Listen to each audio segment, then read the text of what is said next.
Hello everyone, greetings. My name is Luke Elijah. Thank you very much for watching this video. My guest with me today is none other than the impeccably dressed Lee McKean. He's always so well dressed, I just had to compliment him on it.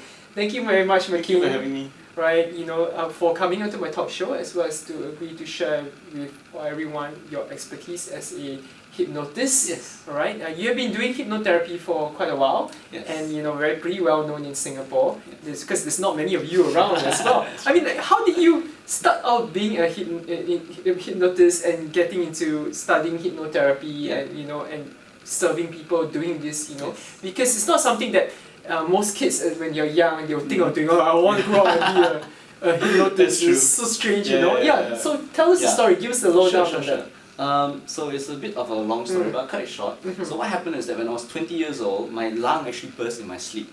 That sounds severe. Burst? Yes, it How did burst. it happen? So the thing is, doctors have no idea. No idea. Yeah, the doctors have no idea at all. So what happened is that I was in poly, year 1, term 1, the last week of school, Tuesday morning. I went to school, I had to give a presentation, but I had difficulty breathing. So at that point in time, I had no idea what happened to my lung, but I know that I had difficulty breathing. After that, I went to the doctor sent me to an A&E in the hospital, and when I went there, they took an x-ray and they showed me my lung. Yeah. They collapsed so small. Wow! Yeah, it was a shocker, right? Shocking, So- yes! For a 20-year-old as well. Yeah. So Yeah. when I saw that, and he said this is your lung, you will die. And when he said that, I actually dropped to the ground, cry, life flashing before my eyes. Really. So it was quite a horrible experience. And what happened is actually my unconscious mind, quite by accident, put presentations and near-death experience together. See, the unconscious mind, it has no idea what is right and what is wrong. So it brings things together as long as it seems like there's a pattern for it. And at that point in time, it thought that, well, okay, we had a presentation in school, now we have a near-death experience, let's put them together. So, well, quite by accident, the doctor hypnotized me and gave me post-traumatic stress disorder. So, yes, and next 2.5 years, horrible, because every time I do a presentation, I have to run to somewhere private, usually the toilet. I'm collapsing on the scene because I can't control my muscles. My tears are flowing, my mucus is flowing, I'm salivating, and I'm looking at myself in the mirror and I thought I had such severe stage fright from nowhere. But it wasn't, it was actually PTSD. So it kind of affected my health as well because the mind body connected, right? You know this. So when the mind goes through these mini death experiences, the body sort of died with it. I was like super deathly pale, my fingernails were dark purple. People thought I was falling sick, but I wasn't. I was perfectly healthy, just, well, looking sickly. And then after that, I actually chanced upon numerology. It was kind of a bit of a long journey. So numerology, I found this Master Max actually, the face reader. When he looked at me, he was like, "You should be dead long ago," which to some extent was quite true. It was true, yes. Because he was reading my teaser and everything. So he actually taught me some things to actually improve my health, from energy as well as food. But I realized that it wasn't enough. I really want to change my health to be properly well again. And on Facebook, a Facebook app popped up about NLP, Neuro Linguistic Programming. And this NLP is actually from Australia, Worldwide Institute of NLP. So generally in Singapore, the NLP is always marketed as business success wealth, for sale presentations. Yes. But this one actually talked about holistic health techniques. So that was a curious angle and something that really, well, resonated with you at the time.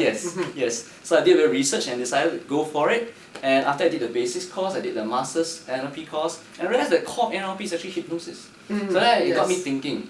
Actually, I'm a Catholic, so when I first heard hypnosis, I was like, Yeah, me too. I was Catholic. I was like, oh no, this is something you don't try for. Yeah, misconceptions. Because it's a then misconception. I realized that hypnosis is a natural state of awareness. Yes. So when I realized this, I thought, okay, you know what? I learned NLP, I learned about hypnosis, I learned how it can help me. So why not I just be a bit curious and learn more about hypnotherapy?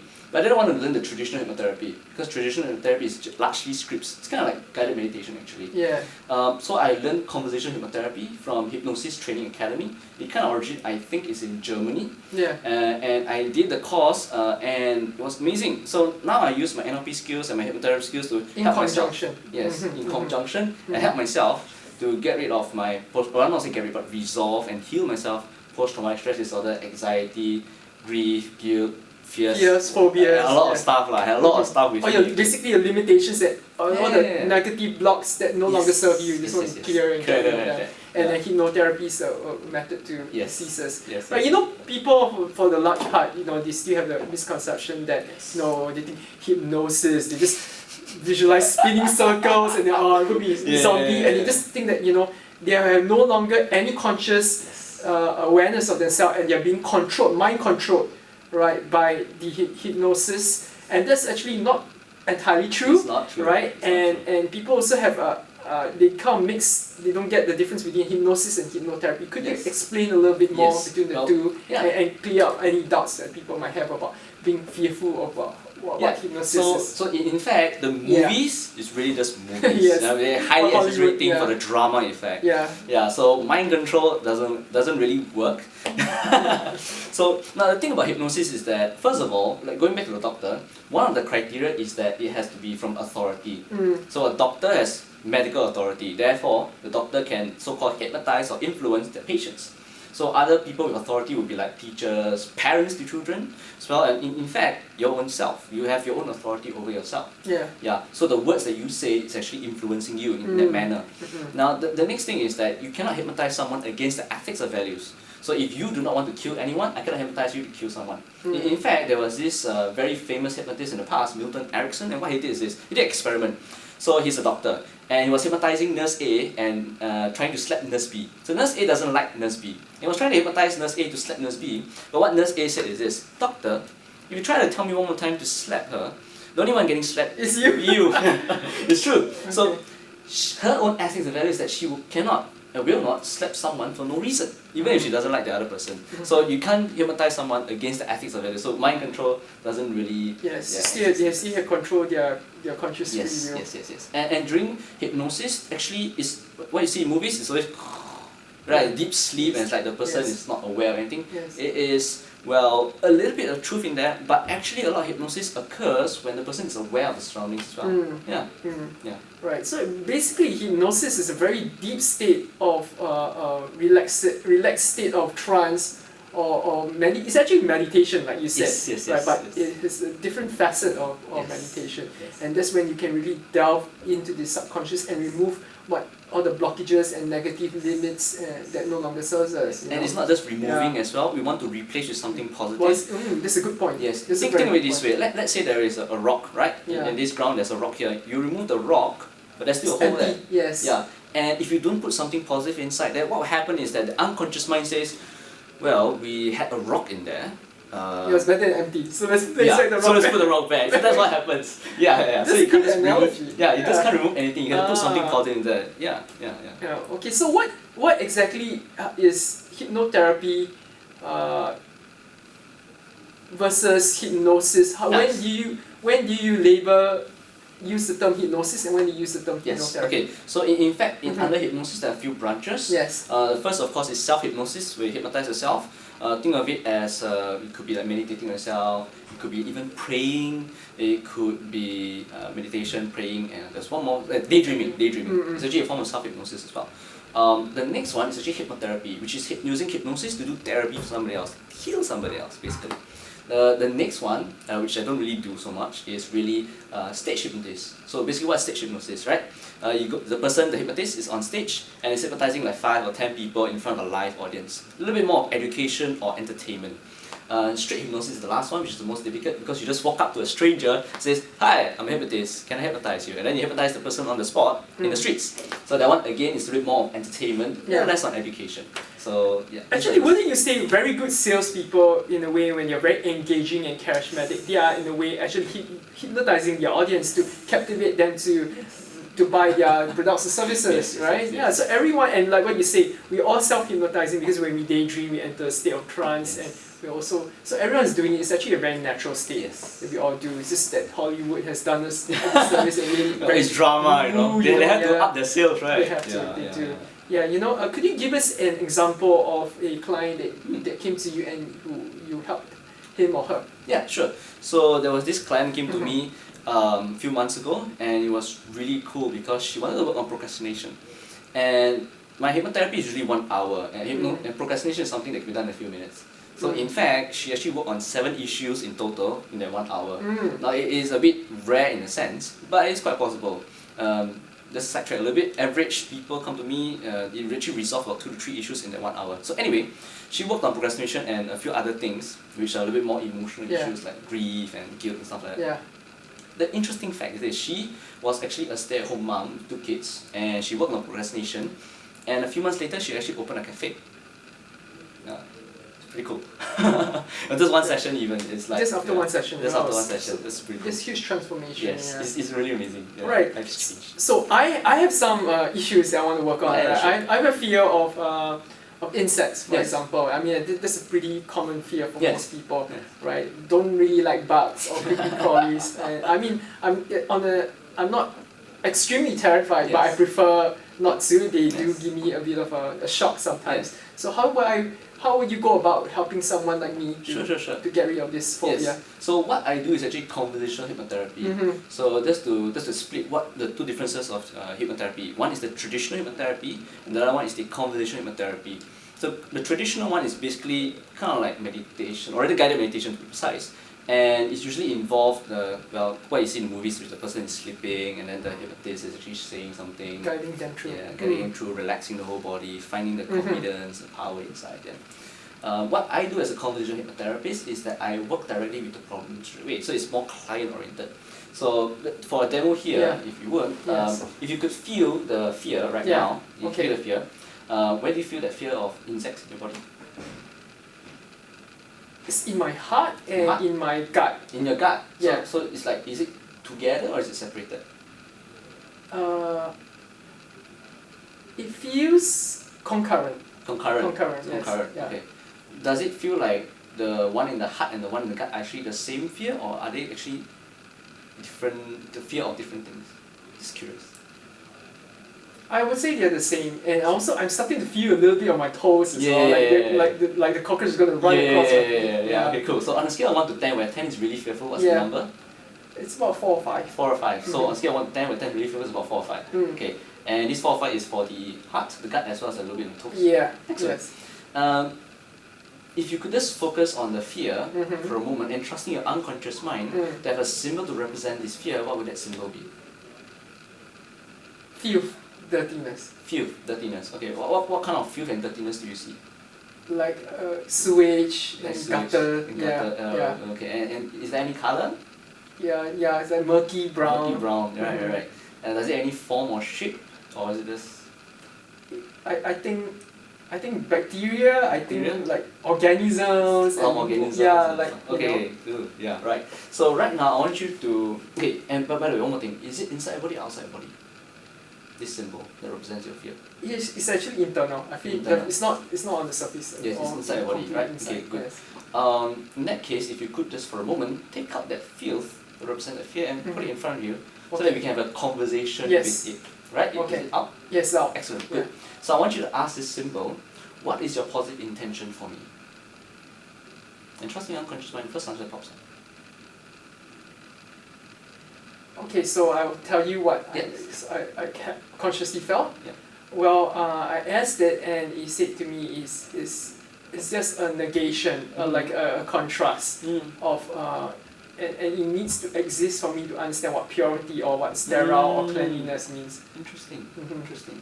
So it's actually there to help you understand what clarity, yes, which is what I prefer, because without it, I will have no chance to have the choice of preferring something sterile and clean. Yes, preferring something sterile and clean. What else can it give you that's positive? Well, I'm getting that being a bit dirty externally is actually not that bad all the time. In fact, can make me strengthen my immune system. Yes. Right? So to be exposed to some germs from time to time, it's actually good for me. That's what I'm getting. Yes, awesome. So knowing that it wants to help you to learn how to be more to appreciate really cleanliness and sterile, right? Yes. As well as a little bit of dirt can actually help you improve your immunity. So what else can it give you that's positive? It's also teaching me that that I don't everything doesn't have to be perfect and squeaky clean all the time, right? That a bit of imperfections is not only normal, it's actually all part of, it's organic and natural and part of life, and it's actually can be desirable as well. Yes. Now, knowing all this, that this part of you can actually help you in all this, how do you feel about that? I feel much better. You feel much better, right? Now, I'm just curious one thing. If you could just have a little bit of chat with it and to share that, thank you so much for actually helping me to learn all this, but is it possible that it could change to another symbol? Because what is it giving you instead? If I change it to something else. If it could change to something else. It's suddenly because you keep saying it's a gift, so now I really see a present. You see a present wrap around, right? With ribbons. Yeah. And what does this present want for you? It's giving me opportunity. Opportunity? Yeah. Interesting. Is that fun? Yeah, it's fun. It's very different from what I imagined this is gonna be, you know? And I could feel myself holding back and like I don't want to confront this and you're like, no, you deal with this and I could feel that, you know? It was really interesting. Yeah. So now that's the final one. Take the present, put it back inside. Okay. And as you imagine integrating back inside, you could feel something perhaps. And integrating inside your core being, fiber and soul.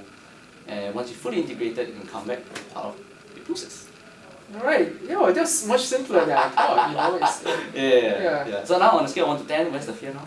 I would say it's a 2. Yeah, it's a 2. Yeah, I wouldn't want to pick up a cockroach, but probably if I see one scurrying, I would jump and, you know. Yeah, cool. Definitely improvement within quick 5 minutes. Yeah. So this is actually conversational hypnotherapy. Just a few minutes, we can reduce fear or anxiety remarkably down. Yeah, I mean, I think it's remarkable because it's so quick, you know, and effortless. Yes. Well, I also have a fear of ever since 9/11, you know, I never used to be afraid, but ever since 9/11, because of the collective consciousness and being in the media, people keep talking about plane crashes and accidents. I started to develop a little bit of a phobia for flying and being enclosed in that plane and not being able to get out, you know, and thinking I was going to crash. So how do you help someone with a fear? Because the fear of flying is quite common as well. Yes. Well, I could actually do the same technique. So is there a different technique? Yeah, sure. Where's that fear do you feel in your body? Well, I would say it's also in my chest. Yes. It feels in my chest, and I feel like I feel it makes me anxious. Like I don't want to be strapped down to the passenger seat. I just want to get out of the plane as quickly as I can. That's how it feels like. I want to come out my body. Yes. Yeah, it's anxiety. Okay, so on a scale of 1 to 10, where 10 is really anxious, what's the anxiety number? Well, it can vary depending on the situation in the moment, but I would say that if I'm going to feel that fear right now completely, it will feel like a 6 to like a 6. Okay, cool. So first of all, I don't know if you realize, but there are a lot of planes flying off all over the world. Yeah. And that one incident is only but one in maybe a year. And what do you think the percentage of a plane crashing might be? Well, statistically I read that actually car accidents are far greater than plane crashes. Yes. So are you afraid of cars? No. So as you think about it... Yes, logically it doesn't make sense. Yes. So when you think about the car being actually more dangerous, and the plane is not so, because you must realize, media always finds the sensationalized. Yeah, so you only hear about the plane crashes, but you don't hear all the successful landings. You never hear about it. Yes. Okay, so now when you think about it, realize right now, how does the fear? Is it like drop? Oh yes, drop. For sure. How much did it drop? I would say it's probably a 3 now. 3 now. Okay, good. So you still feel in your chest area, correct? Yeah. Okay, good. What is the symbol in your chest? If you could just. I feel it's a cage. I just want to be let out. And what is the material of the cage? It's steel. It's steel. Yeah. Right. Steel bars. Steel bars. Means I can see outside. Yeah, I can see outside and want to be outside. Yes. Okay. Cool. Yeah. Well, in that case, is there a door in the cage? There is a door. There is a door. Is it locked? It is unlocked but closed. Right. Yeah. Do you want to come out? Yeah, I want to come out. Then, what do you want to do now? Okay. Well. Could you step out of it? I don't know because it's unlocked. I could step out. I could have the choice to disembark and step out. But logically, I know it's very silly. And you know, it's I already paid for the flight, right? I'm already in my seat, and it just makes sense. I want to go to my destination, so it just makes sense to deal with it, right? And be enclosed and trapped and locked for that duration of the flight.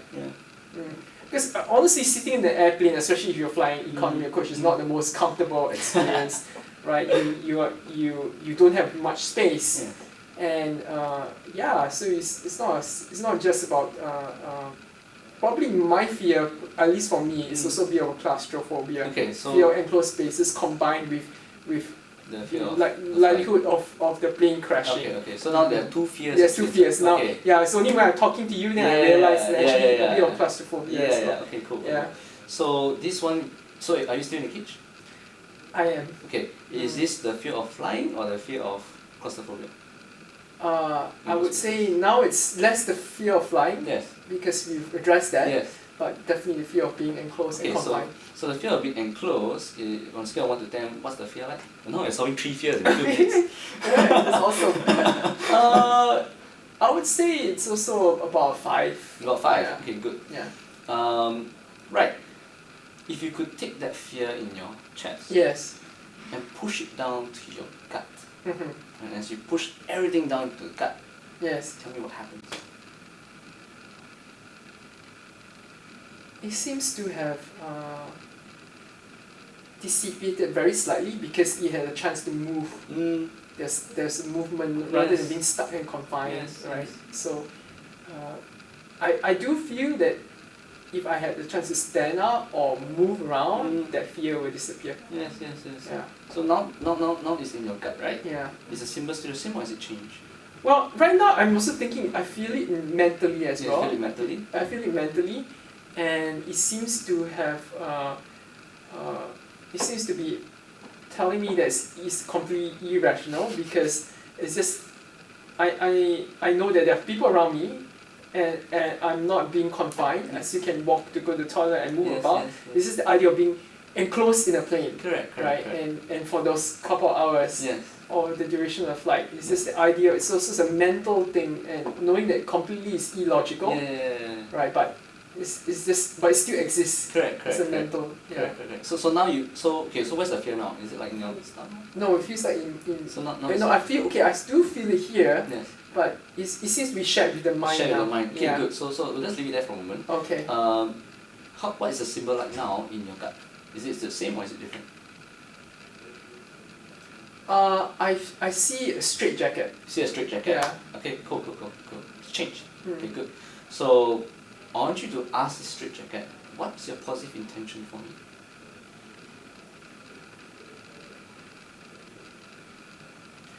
It's to teach me to calm myself and to be still and to understand that the confinement and restrictions are only can affect me negatively if I view them as such. Yeah, when you just learn this from the symbol, what's happening to the symbol? It's the straps of the straight jackets are unbuckling. Yeah. So let's just wait for a moment, let it unbuckle and see what happens next. Should decline, close your eyes? In my hypnosis, it doesn't really matter. Doesn't matter. We did the first one, open eyes, right? As and when you want, you feel close eyes, it's fine. Okay. Fine. Yeah, because I think it helps them to tune in better. Yeah, I do feel better. Just talking through my fears with you. Right, so you're kind of like a speaking to a therapist or hypnotherapist. Yeah, like a psychologist to run it through. Yeah, it's very different from what I expected. I thought I'll be lying on a chair, eyes closed, and then you like close your eyes. I mean, like, which is not exactly the Hollywood version, but still like in the middle, right? Yeah. So I didn't know it could be so. But we're not actually done, you know. Oh, we're not done. Okay. It's fine. Right. So what's happening now? So okay,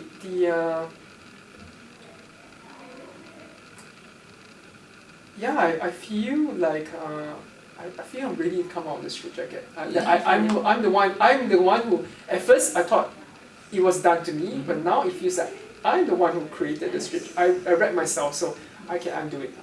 Now remember we had something in the mind. Yes. So let's put all that to your mind. Yes. And notice what happens when you recombine all them together. Wow, the first thing I saw was a white dove flying away. So you free from from it. Yeah. That was great. Thank you so much for that. And to make it more what you call it, complete, bring that white dove into your heart. And feel that sense of freedom. Yes. And you can take your time to enjoy it. Yeah. That was really, I feel relieved. I do. It works. This works. It might seem simple but it does. It's just all about the power of the mind. Our mind over matter. We are creating these fears ourselves. So because we are creating these fears, we're responsible for it. We are the one who have the power to uncreate it. See, when you own the responsibility. So where's the fear now? Yeah, gone. Yeah, gone. Completely gone. I feel vindicated. Yeah, I really do. Yeah, awesome. Yeah.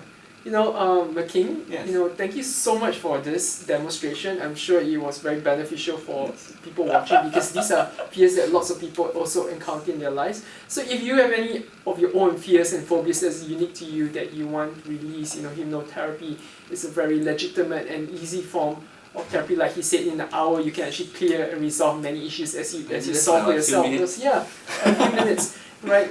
McKing, where can the audience go to find out more and to contact you and hire you for a consultation? Yeah, sure. So I have a website, so www.leemcking.com.sg, and on Facebook I actually have Lee McKing. Well, just search Lee McKing, you'll find me. I'm quite unique. Alright, I'll be placing all of his links in the video as well as under the video. So feel free to click on them and hire him. He's really good at what he does, and he's very passionate. I mean, there's not many full-time professional hypnotherapists and hypnosis that you can hire.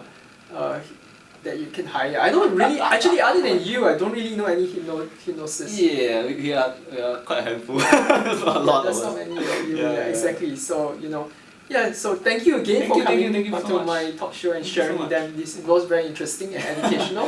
We hope to have you again on one of my future videos. Yes, sure. Alright, thank you guys for watching this video. Please feel free to subscribe to my YouTube channel for more like-minded videos and that you can also enjoy as well as learn from.